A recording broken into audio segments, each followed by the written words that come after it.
Assalamualaikum warahmatullahi wabarakatuh. Selamat pagi teman-temanku semua.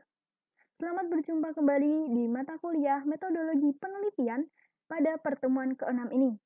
Perkenalkan, kami dari kelompok 3 yang beranggotakan Anggun Dutami, saya sendiri, Reza Eka Fitria, Rita Retnoning Tias, akan mempresentasikan hasil kerja kelompok kami yang berjudul Teknik Analisis Data Kuantitatif.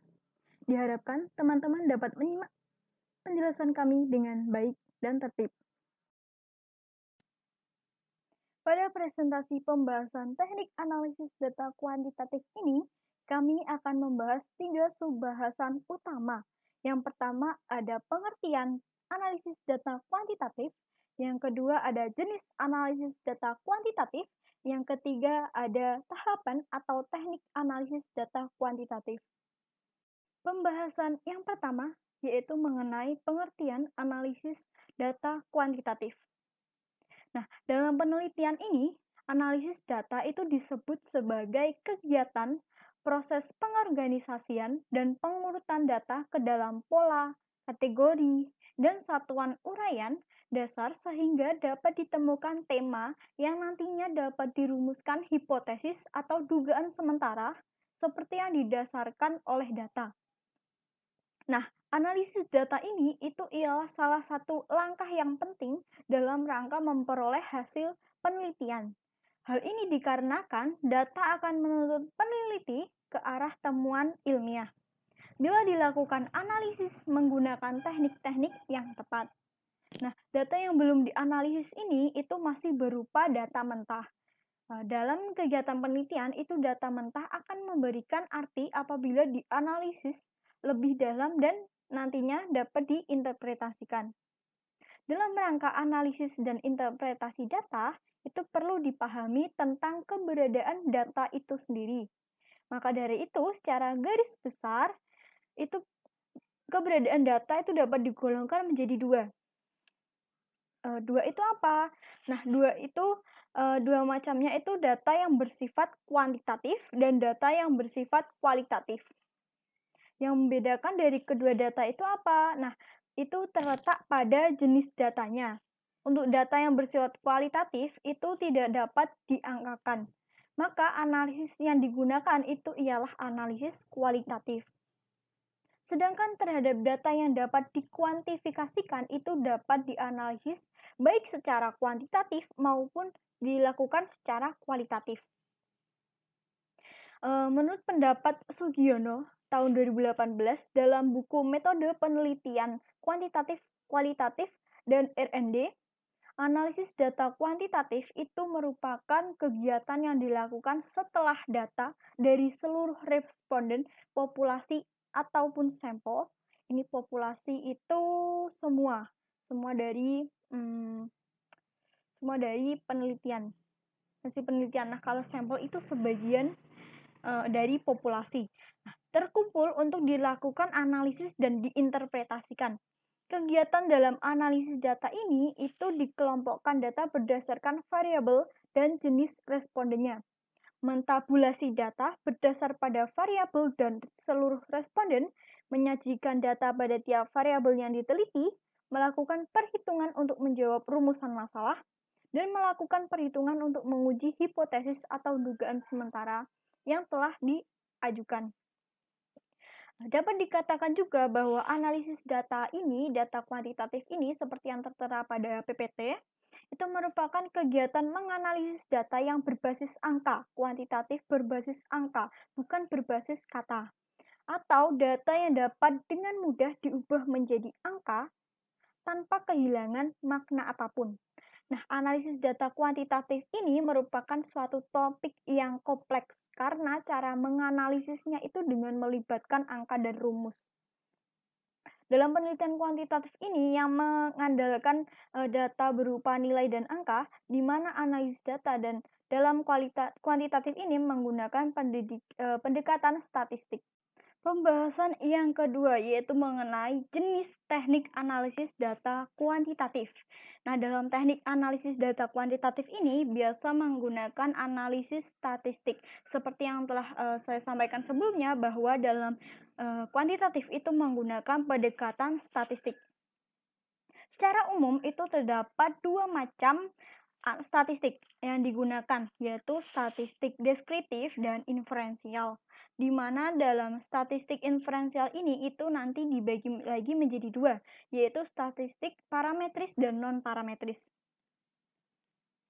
Jenis teknik analisis data kuantitatif itu dibagi menjadi dua tadi, yaitu statistik deskriptif dan inferensial. Dalam statistik deskriptif ini berdasarkan Sugiono itu berpendapat bahwa statistik deskriptif itu merupakan suatu statistik yang digunakan untuk menganalisis data dengan mendeskripsikan data yang telah terkumpul sebagaimana adanya tanpa bermaksud membuat kesimpulan yang berlaku untuk umum. Jadi deskriptif mendeskripsikan, tidak untuk membuat kesimpulan. Nah, analisis data deskriptif ini itu hanya berupa akumulasi data dasar dalam bentuk deskripsi semata. Dalam arti itu tidak mencari atau menerangkan saling adanya hubungan, keterikatan, menguji hipotesis, membuat ramalan atau melakukan penarikan kesimpulan. Sudah jelas ya teman-teman dari sini bahwa statistik deskriptif itu hanya mendeskripsikan saja, bukan untuk menarik kesimpulan apalagi untuk menerangkan adanya hubungan atau korelasi. Nah, teknik analisis deskriptif ini itu biasa digunakan untuk penelitian-penelitian yang bersifat eksplorasi, yaitu peneliti itu ingin mencoba untuk mengungkap dan mendeskripsikan hasil penelitiannya. Contohnya seperti apa? Contohnya itu seperti ini. Peneliti ingin mengetahui persepsi masyarakat terhadap kenaikan harga BBM. Itu nantinya itu hanya mendeskripsikan saja. Nah, untuk contoh lainnya itu seperti peneliti ingin mengetahui sikap guru terhadap pemberlakuan undang-undang guru dan dosen, dan lain sebagainya. Dalam teknik statistik yang digunakan itu adalah statistik deskriptif. Dalam teknik analisis statistik deskriptif itu dapat digunakan menjadi 5. 5 itu apa saja? 5 itu yang pertama ada penyajian data dalam bentuk tabel atau distribusi frekuensi dan tabulasi silang atau crosstab. Dengan analisis ini itu akan diketahui kecenderungan hasil temuan penelitian apakah masuk dalam kategori rendah, sedang, atau tinggi. Yang kedua ada penyajian data dalam bentuk visual seperti histogram, poligon, OGIF. Nah, OGIF ini teman-teman mungkin rada asing atau agak asing gitu ya. Nah, kalau OGIF ini dalam bentuk grafik yang ada grafik positif dan ada grafik negatif atau OGIF positif, OGIF negatif. Diagram batang, diagram lingkaran, diagram pastel atau pie chart, dan diagram lambang. Yang ketiga itu ada penghitungan ukuran tendensi sentral. Itu seperti yang mungkin udah pernah teman-teman dengar sebelumnya, itu seperti mean, median, modus. Kalau mean itu rata-rata, median nilai tengah, dan modus nilai yang sering muncul. Yang keempat ada penghitungan ukuran letak. Itu ada kuartil, desil, dan persentil. Kalau kuartil itu pembagiannya itu kuartil 4 bagian. Nah, kalau desil itu 10 bagian 10. Nah, persentil ini 100%. Maksudnya persentil itu 100. Yang kelima itu ada penghitungan ukuran penyebaran. Itu ada standar deviasi, variance, rank, deviasi kuartil, mean deviasi, dan lain sebagainya. Dan mungkin teman-teman ada yang masih asing dengan istilah-istilah tersebut atau yang sudah paham sebelumnya karena sudah dipelajari pada sekolah menengah atas atau SMA sebelumnya. Baik, yang kedua ada statistik inferensial. Selain statistik deskriptif itu ada statistik inferensial. Nah, statistik inferensial ini Statistik inferensial ini berdasarkan pendapat dari Sugiono, itu mengemukakan bahwa statistik inferensial atau statistik dapat dikatakan sebagai statistik probabilitas, itu merupakan statistik yang digunakan untuk menganalisis data sampel dan hasilnya diperlakukan untuk populasi. Jadi sampel itu sebagian dari populasi. Nah, kalau populasi itu semuanya, keseluruhan. Jadi statistik ini akan cocok digunakan bila sampel itu diambil dari populasi yang jelas. Dan teknik pengambilan sampel itu dari populasi dilakukan secara acak atau random. Statistik ini juga disebut sebagai statistik probabilitas itu karena apa? Itu ya karena kesimpulan yang diberlakukan untuk populasi itu berdasarkan data sampel kebenarannya bersifat peluang, hanya bersifat peluang atau probability. Suatu kesimpulan dari data sampel yang akan diberlakukan untuk populasi itu mempunyai peluang kesalahan dan juga kebenaran atau kepercayaan, dan dinyatakan dalam bentuk persentase. Contohnya, bila peluang kesalahan 10%, itu maka taraf kepercayaannya 90%. Lagi, bila peluang kesalahannya itu 5% dan taraf kepercayaannya atau kebenarannya itu 95%. Jadi peluang kesalahan dan kepercayaan ini itu yang disebut dengan taraf signifikansi. Baik, itu pembahasan dari jenis analisis data statistik. Untuk selanjutnya, saya serahkan kepada Mbak Reza. Terima kasih. Selanjutnya saya akan menjelaskan jenis data statistik inferensial. Jenis data statistik inferensial ada dua, yaitu statistik parametris dan statistik non-parametris.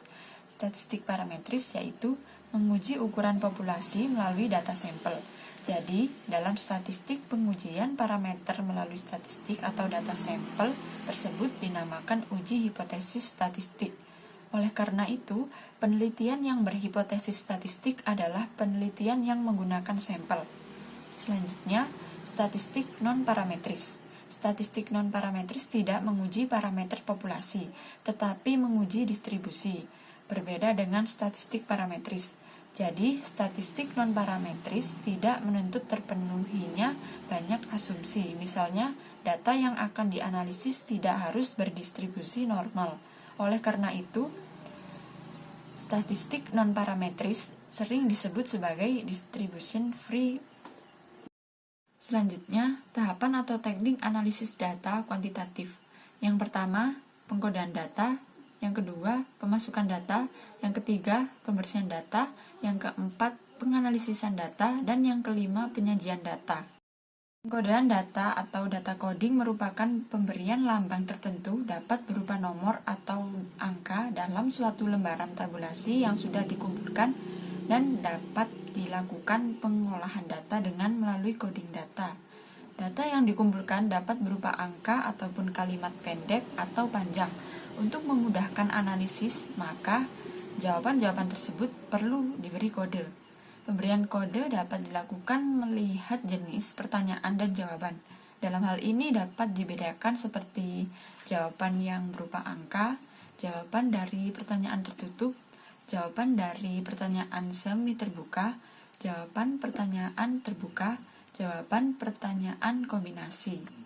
Pemasukan data atau entering data merupakan suatu cara dalam membuat kode dengan menggunakan komputer pada IBM Coding Sheet atau memindahkan data yang telah diubah menjadi kode ke dalam mesin pengolah data.